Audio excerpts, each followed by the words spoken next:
चला भौजी हो देव घर नगरिया, कान्हे कांवर उठावल जाई। जाके बाबा के शिवलिंग पर जलवा अपने हाथे चढ़ावल जाई। चला भौजी देव घर नगरिया, कान्हे कांवर उठावल जाई।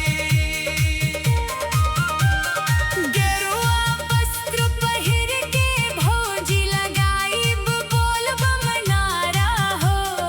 पैदल चलल जाई लेके कांवरिया, भोले बाबा बनी है सहारा हो। कष्ट सबके वहाँ दूर होला, जे माथा टेक के आवेला। मन के मनौती पूरा होला, जे दिल से गुहार लगावेला। हमहू भौजी भतीजा मांगब, कके मनौती आवल जाई। चला भौजी हो देव घर नगरिया, कान्हे कांवर उठावल जाई।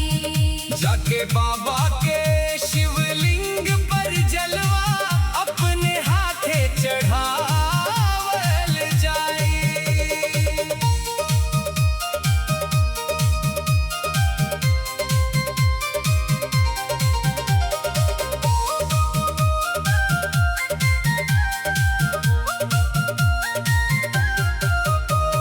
सावन के पावनी महीना, झिमिर झिमिर बरसे बदरिया हो।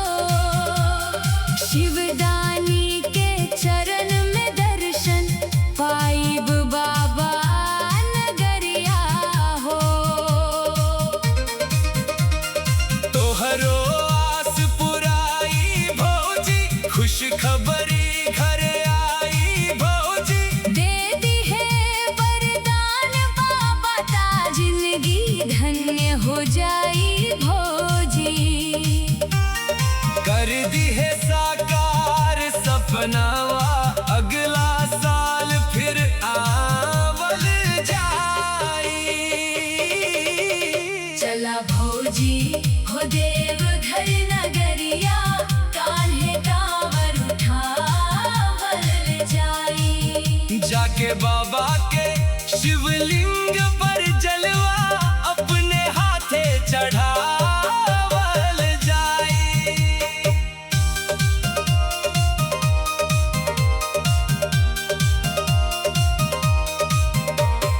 बेलपात और धतूर के संगे हम हुले चलब भांग के गोला।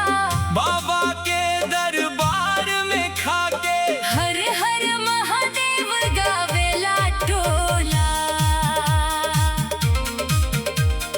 भोलेनाथ हवे बड़दानी, सुन लेने भगत के अर्जिया हो।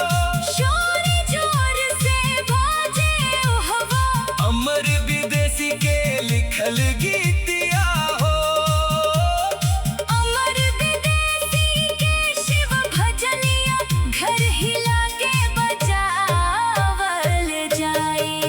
चला भौजी हो देव घर नगरिया, कान्हे कांवर उठावल जाई। बाबा के शिवलिंग पर गंगा जलवा चढ़